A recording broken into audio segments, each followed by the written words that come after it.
नमस्कार, सुबह 9 बजे की खबरों के साथ मैं हूं प्रीति। एक नजर इस वक्त की हेडलाइंस पर। उत्तर प्रदेश में 5वें दौर के प्रचार में दिग्गजों ने झोंकी ताकत। चौथे दौर में 61% से ज्यादा मतदान। ओपिनियन पोल चलाने पर पोर्टल के खिलाफ FIR का आदेश।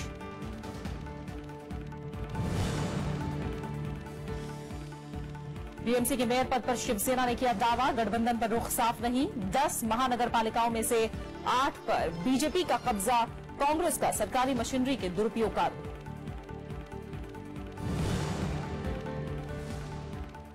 डीएमके ने की पलनीसामी का विश्वास मत रद्द करने की मांग। राष्ट्रपति से मिले कार्यकारी अध्यक्ष एम के स्टालिन। दोबारा शक्ति परीक्षण के लिए राज्यपाल को निर्देश देने का अनुरोध।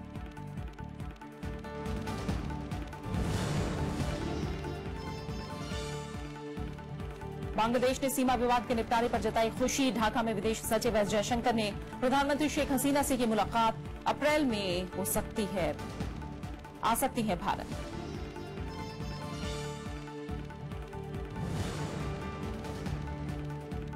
पुणे टेस्ट में टीम इंडिया की शानदार शुरुआत। गेंदबाजों ने पहले दिन झटके 9 विकेट। आज 256 रन पर आगे खेलेगा ऑस्ट्रेलिया।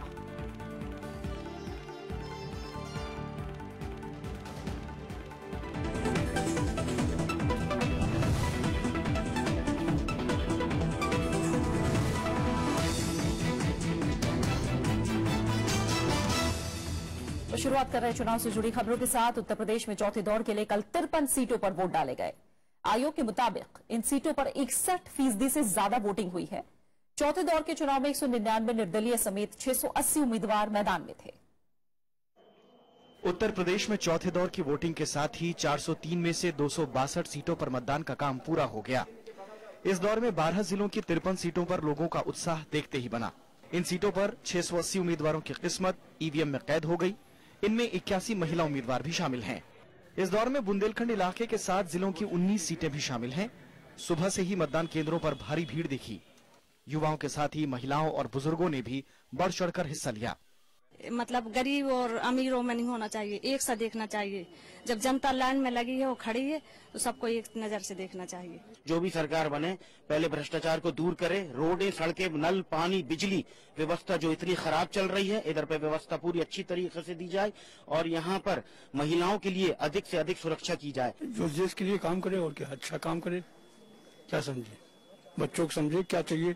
जो बेसिक मुद्दा हावी है वो है विकास का, क्योंकि पिछले 20 सालों से हमारे प्रदेश में विकास हुआ नहीं। इस दौर में सबसे ज्यादा 53 सीटों पर बीएसपी ने उम्मीदवारों को उतारा, जबकि 48 पर बीजेपी, 39 पर आरएलडी, 33 पर समाजवादी पार्टी, 25 पर कांग्रेस और 199 पर निर्दलीय उम्मीदवार मैदान में हैं। पिछले चुनावों की बात करें तो यहां पर समाजवादी पार्टी 24 सीटें जीतकर अव्वल रही थी, जबकि उसके बाद बीएसपी को 15, कांग्रेस को 6, बीजेपी को 5 और पीस पार्टी को 3 सीटों पर जीत मिली थी। चौथे चरण के मतदान के बाद अब सबकी निगाहें बाकी के 3 चरणों पर जा टिकी हैं। लगातार बेहतर हो रहे मत प्रतिशत को देखकर अंदाजा लगाया जा सकता है कि इस बार कास्ट लाइन को छोड़कर जनता ने विकास के नाम पर वोट दिया है और उम्मीद है कि आने वाली सरकार भी इस बात को ध्यान में रखेगी और विकास को तरजीह देगी। महोबा से मेरे सहयोगी पंचानन मिश्रा और इलाहाबाद से कृति मिश्रा के साथ मैं झांसी से कैमरामैन मनीष भल्ला के साथ रविंद्र सिंह शोराण, राज्यसभा टीवी। उत्तर प्रदेश में 5वें और छठे दौर के लिए चुनाव प्रचार चरम पर है। सभी दलों के दिग्गज धुआंधार रैलियां करने में जुटे हैं। विकास के वादों के साथ ही तमाम नेता विरोधियों पर निशाना साधने का कोई मौका नहीं गंवा रहे हैं। उत्तर प्रदेश में 5वें और छठे दौर के लिए प्रचार तेज हो गया है। प्रधानमंत्री नरेंद्र मोदी ने बहराइच और बस्ती में रैली कर विरोधियों पर निशाना साधा। प्रधानमंत्री ने कहा कि अखिलेश यादव ने मजबूरी में कांग्रेस से गठबंधन किया है। उन्होंने कहा कि राज्य की जनता किसी भी अवसरवादी गठबंधन को स्वीकार करने वाली नहीं है।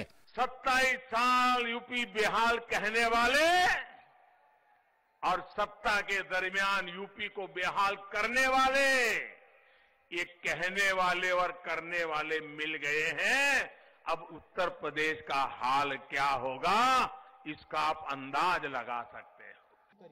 कांग्रेस उपाध्यक्ष राहुल गांधी ने अमेठी में 3 चुनावी सभाएं की। उन्होंने कहा कि जैसे जैसे चुनाव हो रहा है, प्रधानमंत्री हताश होकर लोगों को तोड़ने में जुटे हैं। मोदी जी, अगर आप किसान का कर्जा माफ करना चाहते हो, आप हिंदुस्तान के प्रधानमंत्री हो, आपको उत्तर प्रदेश की सरकार की कोई जरूरत नहीं। मोदी जी से कहना चाहता हूं, मोदी जी, रिश्ता जताने से नहीं बनता है, रिश्ता निभाने से बनता है। समाजवादी पार्टी अध्यक्ष अखिलेश यादव ने बलरामपुर, गोंडा और फैजाबाद में रैली की। उन्होंने विकास के मुद्दे पर प्रधानमंत्री को बहस की चुनौती दी कि अगर प्रधानमंत्री चाहे विकास कार्यों में हमसे बहस करना चाहे, हम बहस के लिए तैयार हैं। वो अपना काम बताएं, हम अपना काम बताएंगे। और हम तो कहते हैं कि हम पूछते हैं आपसे कि आपने कौन सा काम किया है, और चाहे हमसे पूछ लो कि हमने उत्तर प्रदेश में क्या काम किया है। बीएसपी प्रमुख मायावती ने बहराइच और अंबेडकर नगर में रैली कर बीजेपी के साथ ही समाजवादी पार्टी और कांग्रेस गठबंधन पर भी तंज कसा। और वैसे भी अब इनके वरिष्ठ नेताओं के तो अभी से ही चेहरे के नूर तक भी उतरने लगे हैं, और अभी चुनाव में वास्तव में यहाँ बीजेपी के सुनामी वाले ही काफी बुरे दिन आने वाले हैं। उत्तर प्रदेश में 5वें दौर के लिए 27 फरवरी को वोट डाले जाएंगे। इस दौर में 11 जिलों की 51 सीटों पर वोटिंग होनी है। वहीं छठे दौर में 4 मार्च को 7 जिलों की 49 सीटों पर मतदान होना है। Bureau report, Rajya Sabha TV. Uttar Pradesh राज्य निर्वाचन आयोग ने पोर्टल पर एफआईआर दर्ज करने का आदेश दिया है। पोर्टल पर चौथे दौर के मतदान के दौरान ओपिनियन पोल चलाने का आरोप है। हिंदी पोर्टल दैनिक आज.com ने कल हुई वोटिंग के दौरान चलाए ओपिनियन पोल में समाजवादी पार्टी के पक्ष में रुझान चलाए थे। दरअसल चुनाव आयोग ने 8 मार्च तक एग्जिट और ओपिनियन पोल दिखाने और छापने पर रोक लगा रखी है। इससे पहले दौर के चुनाव के दौरान ओपिनियन पोल चलाने के आरोप में police Dainik Jagran online addition के संपादक को गिरफ्तार कर चुकी है। उन्हें बाद में रिहा कर दिया गया। इरोम शर्मिला की प्रजा पार्टी ने मणिपुर विधानसभा चुनाव के लिए घोषणा पत्र जारी कर दिया है। आफ्सपा के खिलाफ 1.5 दशक तक अनशन करने वाले इरोम शर्मिला ने घोषणा पत्र में आफ्सपा हटाने का वादा किया है। प्रजा पार्टी ने दावा किया है कि सत्ता में आने पर महिलाओं को हर चुनी गई निकाय में आरक्षण दिया जाएगा और भ्रष्टाचार से लड़ने के लिए लोकायुक्त की नियुक्ति की जाएगी। प्रजा पार्टी ने मणिपुर को भ्रष्टाचार मुक्त राज्य बनाने का दावा किया है। मणिपुर विधानसभा चुनाव से ठीक पहले केंद्रीय गृह राज्य मंत्री किरेन रिजिजू ने कहा है कि नगा समझौते में हर पक्ष की राय ली जाएगी। बीते साल NSCN-IM के साथ केंद्र के हुए समझौते के बाद किरेन रिजिजू ने साफ किया है कि इसे अंतिम रूप देने से पहले सबसे राय मांगी जाएगी। आपको बता दें कि मणिपुर के लोग राज्य की भौगोलिक सीमा नगा के हाथों जाने की आशंका के चलते संशय में हैं। किरेन रिजिजू का यह बयान प्रधानमंत्री नरेंद्र मोदी के इस हफ्ते प्रस्तावित चुनावी रैली से ठीक पहले आया है।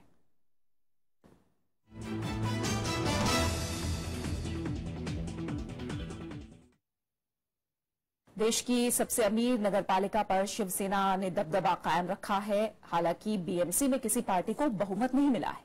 वहीं महाराष्ट्र के दूसरे शहरों में बीजेपी का प्रदर्शन शानदार रहा है। 10 में से 8 महानगरपालिकाओं पर बीजेपी को जीत हासिल हुई है। नतीजों से कांग्रेस, एनसीपी और एमएनएस को बड़ा झटका लगा है। दुनिया की सबसे अमीर नगर निकाय में शामिल बीएमसी के लिए हुए चुनाव में शिवसेना सबसे बड़ी पार्टी बनकर उभरी है, लेकिन स्पष्ट बहुमत हासिल करने में नाकाम रही। 2 दशक बाद अलग चुनाव लड़ी बीजेपी दूसरे नंबर पर रही। सबसे ज्यादा नुकसान कांग्रेस को हुआ। वहीं एनसीपी और मनसे को भी निराशा हाथ लगी। बीएमसी चुनाव में शिवसेना को 84, बीजेपी को 82, कांग्रेस को 31, एनसीपी को 9, एमएनएस को 7, जबकि 14 सीटों पर निर्दलीय उम्मीदवारों को सफलता मिली है। 2012 की बात करें तो 75 सीटों पर शिवसेना, 52 सीटों पर कांग्रेस, 31 सीटों पर बीजेपी, एनसीपी को 13, जबकि राज ठाकरे की महाराष्ट्र नवनिर्माण सेना को 28 सीटें मिली थी। जबकि समाजवादी पार्टी को 6, एमआईएम को 3, एबीएस को 1 और 4 निर्दलीय उम्मीदवारों को सफलता मिली है। नतीजों के ऐलान के बाद दिल्ली से लेकर मुंबई तक शिवसेना और बीजेपी समर्थकों में जश्न का माहौल है। ठाणे में भी शिवसेना बड़ी पार्टी बनकर उभरी है, तो बीजेपी को 10 में से 8 नगर निगमों में जीत हासिल हुई है और पार्टी ने 25 जिला परिषदों में भी अच्छा प्रदर्शन किया। मुंबई में महानगर पालिका के चुनाव में पार्टी की हार की जिम्मेदारी लेते हुए मुंबई कांग्रेस अध्यक्ष संजय निरुपम ने इस्तीफे की पेशकश की है। वहीं पंकजा मुंडे ने परली में पार्टी को मिली हार के बाद इस्तीफे की पेशकश की। ऐसे कुछ लोग जो पार्टी से अपने आप को बड़ा समझने लगे हैं, उनके भीतरघात की वजह से और उनके पार्टी विरोधी प्रचार की वजह से ये सारा रिजल्ट निकल के आया, ये भी साफ साफ दिख रहा है। और मैंने पूरी जवाबदारी एक अध्यक्ष होने के नाते स्वीकार की है और मैंने अपनी रिजिग्नेशन की ऑफर दे दी है।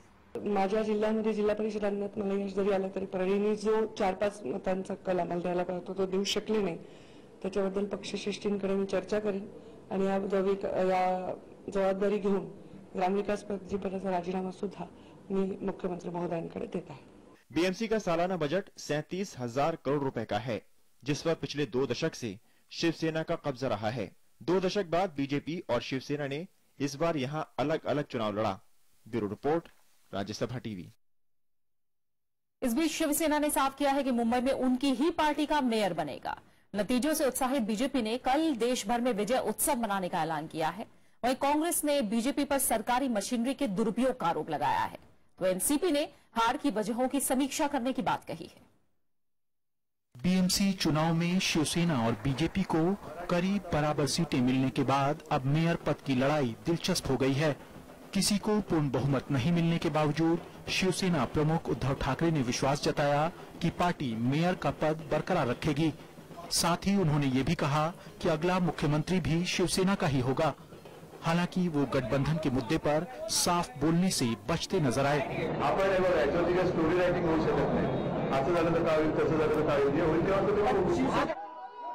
नतीजों से उत्साहित बीजेपी ने कल देश भर में विजय उत्सव मनाने का ऐलान किया है, तो मेयर पद की दावेदारी के सवाल पर मुख्यमंत्री देवेंद्र फडणवीस ने कहा कि पार्टी की कोर कमेटी इस पर फैसला करेगी। उन्होंने बीजेपी की जीत को पारदर्शिता पर जनादेश बताया। और एक प्रकार से जिस पारदर्शिता के एजेंडे पर हमने चुनाव लड़ा था, उस एजेंडे को जनता ने पूरे तरीके से स्वीकारा है। वहीं कांग्रेस ने आरोप लगाया है कि बीजेपी ने धन बल और सत्ता का दुरुपयोग कर जीत हासिल की है। ये स्पष्ट है कि भाजपा ने पैसे का बहुत बड़े पैमाने पे इस्तेमाल किया है, जो स्थानिक लेवल पर जिसका असर सीधा वोट पर पड़ा है। जिस तरीके से गवर्नमेंट की मशीनरी का इस्तेमाल किया गया, जो कोई आश्वासन रूलिंग पार्टी की ओर से जब आश्वासन दिए जाते हैं तो भी उसका भी प्रभाव पड़ता है, तो इसका पूरा फायदा उठाया गया है। एनसीपी ने निकाय चुनाव नतीजों को पार्टी के लिए बड़ा झटका बताया। एनसीपी नेता सुप्रिया सुले ने कहा कि पार्टी हार के वजहों की समीक्षा करेगी और मजबूती से दोबारा वापसी करेगी। वहीं एमआईएम नेता असदुद्दीन ओवैसी ने महाराष्ट्र में पार्टी के प्रदर्शन पर खुशी जताई है। Bureau report, Rajya Sabha TV. Tamil Nadu में राजनीतिक घमासान थमता नजर नहीं आ रहा है। डीएमके प्रतिनिधिमंडल ने राष्ट्रपति से कल मुलाकात करके मुख्यमंत्री पलनीसामी का विश्वास मत रद्द करने की मांग की। वहीं डीएमके के कार्यकारी अध्यक्ष एमके स्टालिन आज कांग्रेस उपाध्यक्ष राहुल गांधी से मुलाकात करने वाले हैं।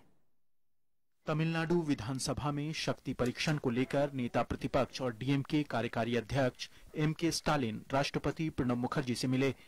स्टालिन ने राष्ट्रपति से आग्रह किया कि विश्वास मत रद्द कर दिया जाए और राज्यपाल को गुप्त मतदान के जरिए फिर से शक्ति परीक्षण कराने का आदेश देने का निर्देश दिया जाए।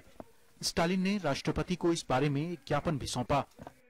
MK Stalin submitted a memorandum to the Honorable President and he briefed him in detail what has happened, and he has also requested the President to intervene and to restore the democracy in Tamil Nadu and also to uphold the constitutional responsibilities which are bestowed upon the legislator there. राष्ट्रपति से मुलाकात के बाद MK Stalin ने कहा कि विधानसभा में शक्ति परीक्षण वाले दिन यानी 18 फरवरी को अप्रत्याशित हिंसा हुई और सभी 89 डीएमके विधायकों को बाहर कर विश्वास मत कराया गया।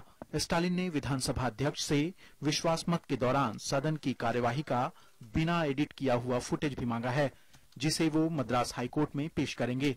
हाईकोर्ट ने 22 फरवरी को डीएमके से अपने दावे के समर्थन में किसी तरह की रिकॉर्डिंग पेश करने का निर्देश दिया था। मामले की अगली सुनवाई 27 फरवरी को होगी। 18 फरवरी को अन्ना द्रमुक सरकार ने 11 के मुकाबले 122 मतों से सदन में बहुमत साबित किया था। कार्यवाही के दौरान भारी अवरोध के बाद डीएमके सदस्यों को मार्शल के जरिए बाहर किया गया था। इसके विरोध में कांग्रेस और आईएमयूएल ने भी बहुमत परीक्षण में हिस्सा नहीं लिया था। डीएमके ने मामले की शिकायत राज्यपाल से की थी। प्रणव गोस्वामी के साथ bureau report, Rajya Sabha TV. Tamil Nadu में आज से 500 सरकारी शराब की दुकानें बंद हो गई हैं। राज्य सरकार ने इन दुकानों को लिस्ट जारी कर दी है। दिवंगत पूर्व मुख्यमंत्री जयललिता की जयंती के मौके पर आज से बंद हुई इन दुकानों में काम करने वाले लोगों को राज्य सरकार ने रोजगार का भरोसा भी दिया है। पलनीसामी ने मुख्यमंत्री बनने के बाद पहली प्रेस कॉन्फ्रेंस में सोमवार को इसकी घोषणा की थी। उन्होंने कहा था कि एआईएडीएमके की दिवंगत सुप्रीमो जे जयललिता के वादे के तहत ये कदम उठाया गया है। राज्य की पूर्व मुख्यमंत्री जयललिता ने पिछले साल पूरे राज्य में चरणबद्ध तरीके से शराबबंदी का ऐलान किया था। रामजस कॉलेज मामले में केंद्र सरकार ने दिल्ली विश्वविद्यालय से रिपोर्ट तलब की है। झड़प के दौरान पुलिस पर मूक दर्शक बने रहने के आरोपों के बीच 3 पुलिसकर्मियों को निलंबित भी किया गया है। साथ ही क्राइम ब्रांच को मामला सौंप दिया गया है। कल छात्र संगठन आयसा के कार्यकर्ताओं और समर्थकों ने पुलिस मुख्यालय के बाहर जमकर विरोध प्रदर्शन भी किया था। दिल्ली विश्वविद्यालय के रामजस कॉलेज में हुई हिंसा का मामला तूल पकड़ता जा रहा है। केंद्रीय मानव संसाधन विकास मंत्री प्रकाश जावड़ेकर ने घटनाक्रम पर रिपोर्ट मांगी है। गृह राज्य मंत्री किरण रिजिजू ने कहा कि देश में अपनी बात कहने का हक हर किसी को है, लेकिन देश के खिलाफ गतिविधियों को बर्दाश्त नहीं किया जाएगा। उन्होंने कहा कि ऐसी हरकतों से देश की छवि को नुकसान पहुंचता है। There is a freedom of expression in this country. Everybody or every Indian, or for that matter anybody in India, has all the freedom to make any points he wishes to make in any place or any institution. But we should not convert any college, university or any institution into an anti-India hub. गुरुवार को छात्र संगठन आयसा के समर्थकों और कार्यकर्ताओं ने Delhi police मुख्यालय के बाहर जमकर विरोध प्रदर्शन किया। झड़प के दौरान गैर पेशेवर रवैये के आरोपों के चलते 3 पुलिसकर्मियों को निलंबित कर दिया गया है। साथ ही दिल्ली पुलिस ने मामले की तफ्तीश का जिम्मा क्राइम ब्रांच को सौंप दिया है। यूनिवर्सिटी का इलाका है, वहां पर 24 घंटे एडिक्वेट सिक्योरिटी अरेंजमेंट होगा।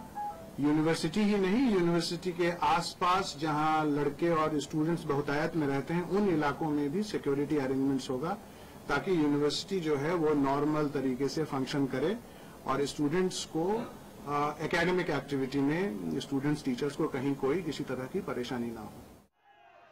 जेएनयू छात्र उमर खालिद को रामजस कॉलेज के कार्यक्रम में हिस्सा लेने के लिए आमंत्रित करने के बाद विवाद शुरू हुआ था। एबीवीपी के विरोध के चलते कॉलेज प्रशासन ने निमंत्रण को रद्द कर दिया था, लेकिन बुधवार को छात्र संगठन आयसा के विरोध मार्च के दौरान एबीवीपी और आयसा के कार्यकर्ताओं में हिंसक झड़प हो गई।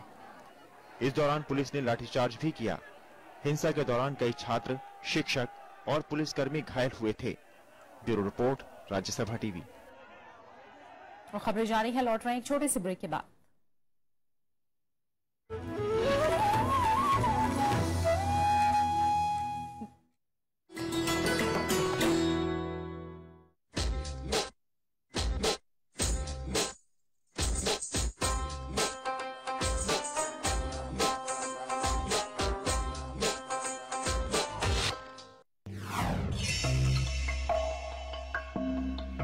लखनऊ की भूल भुलैया।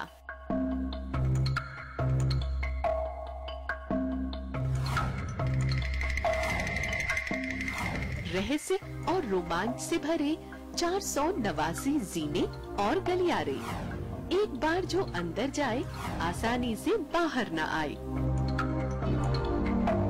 अगर साथ गाइड न हो तो बस इस 3 मंजिला परिसर भी घूमता ही रह जाए।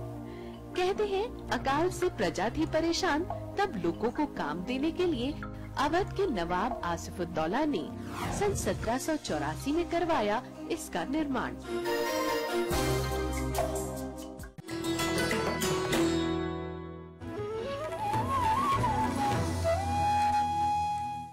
खाने की गुणवत्ता को लेकर जवान तेज बहादुर के आरोपों को बीएसएफ ने गलत बताया है। गुरुवार को दिल्ली हाईकोर्ट में बीएसएफ ने हलफनामा दायर करके बताया कि इंटरनेशनल कमेटी की रिपोर्ट में तेज बहादुर के खाने की क्वालिटी को लेकर लगाए गए आरोपों को झूठा और निराधार पाया गया। बीएसएफ में शिकायतों का एक विभाग है और खाने की क्वालिटी को लेकर तेज बहादुर की कोई शिकायत विभाग को नहीं मिली। तेज बहादुर ने शिकायत करने के बजाय वीडियो सीधे सोशल मीडिया पर अपलोड कर दिया। बीएसएफ ने कोर्ट को जानकारी दी कि जवानों के लिए गुणवत्तापूर्ण भोजन सुनिश्चित करने की पारदर्शी व्यवस्था है। 1 अप्रैल से भारतीय स्टेट बैंक के साथ उसके 5 सहयोगी बैंकों का विलय का काम पूरा हो जाएगा। इसमें state bank of Bikaner and Jaipur, state bank of Mysore, state bank of Travancore, state bank of Patiala और स्टेट बैंक ऑफ हैदराबाद शामिल हैं। इस विलय के साथ एसबीआई घरेलू स्तर के साथ वैश्विक स्तर पर बड़े बैंकों में शामिल किया जाएगा। इन 5 सहयोगी बैंकों के विलय के बाद एसबीआई की संपत्ति 37 लाख करोड़ रुपए हो जाएगी। इसके पास 22,500 बैंक शाखाओं और 58,000 एटीएम का विशाल नेटवर्क होगा और ग्राहकों की संख्या भी बढ़कर 50 करोड़ से ज्यादा हो जाएगी।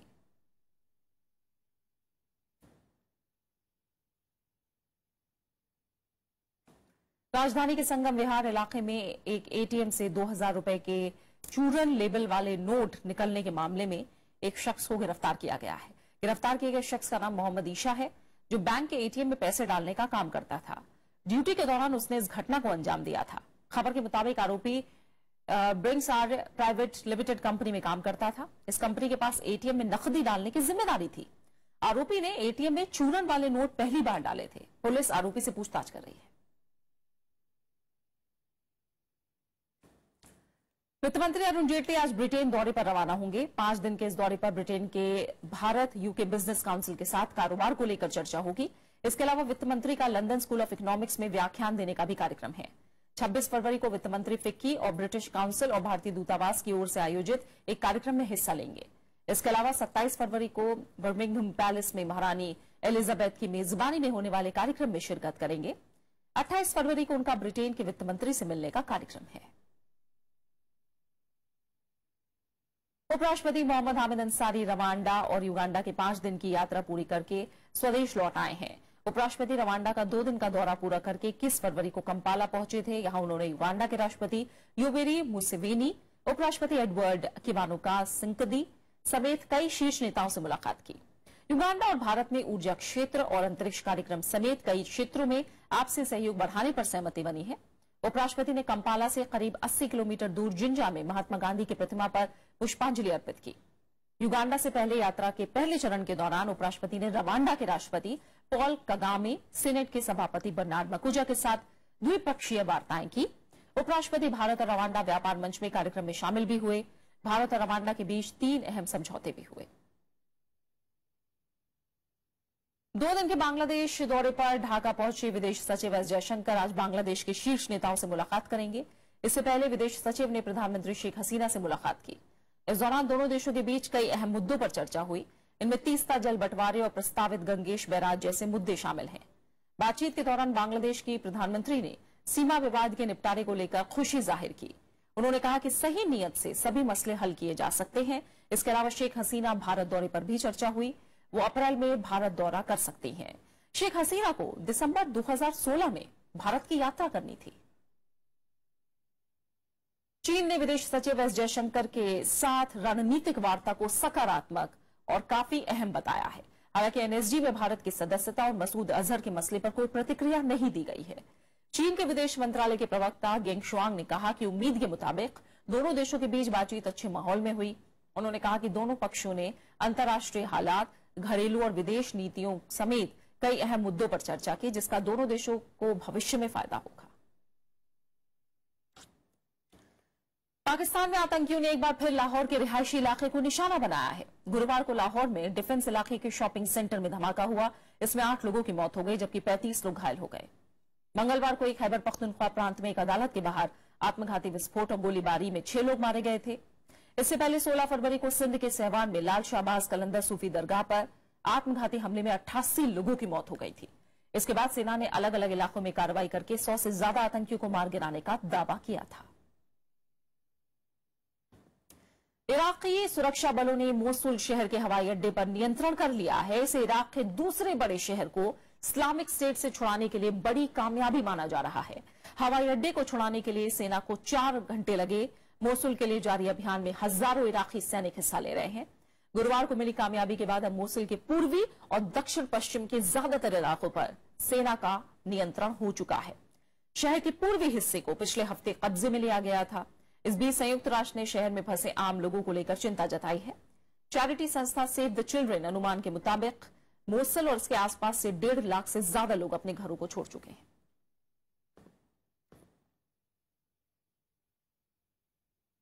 बात खेलों की। भारत और ऑस्ट्रेलिया के बीच पुणे में खेले जा रहे पहले टेस्ट का आज दूसरा दिन है। पहला दिन पूरी तरह से टीम इंडिया के गेंदबाजों के नाम रहा। दिन का खेल खत्म होने तक ऑस्ट्रेलिया के 256 रनों पर 9 विकेट गिर गए थे। तेज गेंदबाज उमेश यादव ने शानदार प्रदर्शन करते हुए ऑस्ट्रेलिया के 4 विकेट झटके। ऑस्ट्रेलिया के 9 विकेट पर 205 रन पर ही गिर गए थे। आखिरी विकेट के लिए स्टार्क और हेजलवुड के बीच अब तक 51 रनों की साझेदारी हो चुकी है। धड़ाधड़ गिरते विकेटों के बीच स्टार्क ने तूफानी पारी खेली और महज 47 गेंदों में अर्धशतक बना दिया। स्टार्क 57 रन बनाकर क्रीज पर डटे हैं, वहीं हेजलवुड 31 गेंदों पर 1 रन बनाकर उनका साथ दे रहे हैं। ऑस्ट्रेलिया के लिए मैट रेनशॉ ने सबसे ज्यादा 68 रन बनाए तो वार्नर ने 38 रन और कप्तान स्मिथ ने 27 रनों का योगदान दिया। अश्विन और जडेजा को 2-2 विकेट मिले, वहीं जयंत यादव ने 1 विकेट झटका। आज देश भर में धूमधाम से महाशिवरात्रि पर्व मनाया जा रहा है। इस मौके पर कई शहरों में शोभा यात्रा का भी आयोजन किया गया है। मंदिरों में परंपरागत आरती भी हुई। दिल्ली और मुंबई समेत सभी जगहों पर मंदिरों में सुबह से ही भक्तों की कतार लगी है। शिव भक्त भगवान शिव को बेलपत्ती, बेर, धतूरा, फल और जल चढ़ा रहे हैं। महाशिवरात्रि पर्व के मौके पर देश भर में सुरक्षा के कड़े इंतजाम किए गए हैं।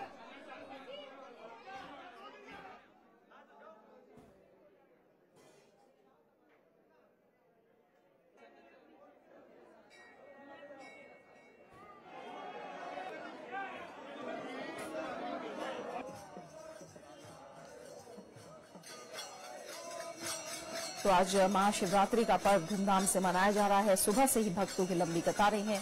तमाम बड़े शहरों और साथ ही छोटे शहरों, कस्बों में भी मंदिरों में लोगों का हुजूम उमड़ा है और इसके मद्देनजर सुरक्षा के भी कड़े इंतजाम देश भर में किए गए हैं।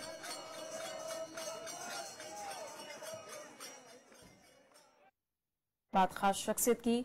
हिंदी सिनेमा में अगर किसी को गजल किंग का खिताब मिला है तो वह है स्वर्गीय तलत महमूद साहब। 24 फरवरी 1924 को लखनऊ में जन्मे तलत महमूद के लिए संगीत एक जुनून था, जबकि उनकी अदाकारी ने उन्हें बहुमुखी प्रतिभा के धनी कलाकार के रूप में पहचान दिलाई।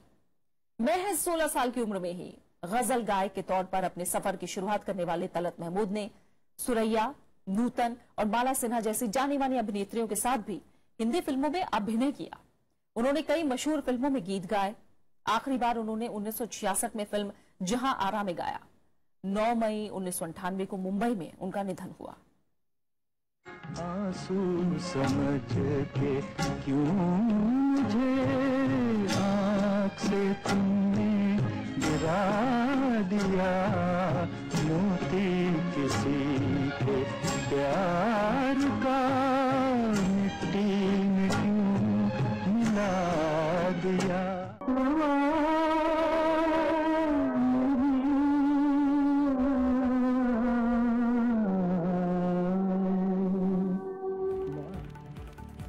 मशहूर अभिनेता जॉय मुखर्जी की आज जयंती है। आज ही के दिन 1939 को झांसी में जन्मे जॉय मुखर्जी की ख्वाहिश टेनिस खिलाड़ी बनकर अंतर्राष्ट्रीय प्रसिद्धि प्राप्त करने की थी, लेकिन पिता के कहने पर वो फिल्मों में आ गए। उन्होंने एक मुसाफिर, एक हसीना, लव इन टोक्यो और शागिर्द जैसी यादगार फिल्मों में अभिनय किया। 1963 में बनी फिल्म फिर वही दिल लाया हूं ने जॉय मुखर्जी के करियर को 4 चांद लगा दिए। 9 मार्च 2012 को उन्होंने दुनिया को अलविदा कहा। बड़े मियां दीवाने ऐसे न बनो, हसीना क्या चाहे यही तो मालूम नहीं है, हमसे सुनो। लखों है निगाह में जिंदगी की राह में सनम हसीन जवान, होठों में गुलाब है, आंखों में शराब है, लेकिन वो बात कहाँ। और अब आखिर में हेडलाइंस।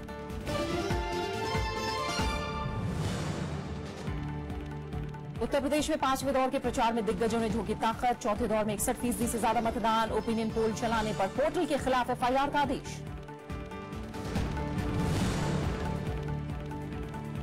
बीएमसी के मेयर पद पर शिवसेना ने किया दावा। गठबंधन पर रुख साफ नहीं। 10 महानगर पालिकाओं में से 8 पर बीजेपी का कब्जा।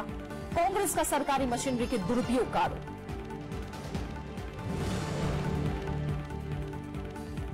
डीएमके ने की पल्लीसामी का विश्वास मत रद्द करने की मांग। राष्ट्रपति से मिले कार्यकारी अध्यक्ष एमके स्टालिन। दोबारा शक्ति परीक्षण के लिए राज्यपाल को निर्देश देने का अनुरोध। बांग्लादेश ने सीमा विवाद के निपटारे पर जताई खुशी। ढाका में विदेश सचिव एस जयशंकर ने प्रधानमंत्री शेख हसीना से की मुलाकात। अप्रैल में आ सकती है भारत।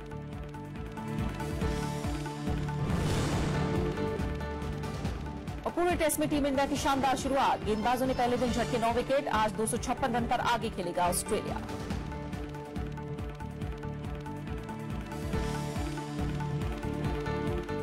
फिलहाल सुबह 9 बजे की खबरों में मेरे साथ इतना ही। आगे देखिए मैं भी भारत।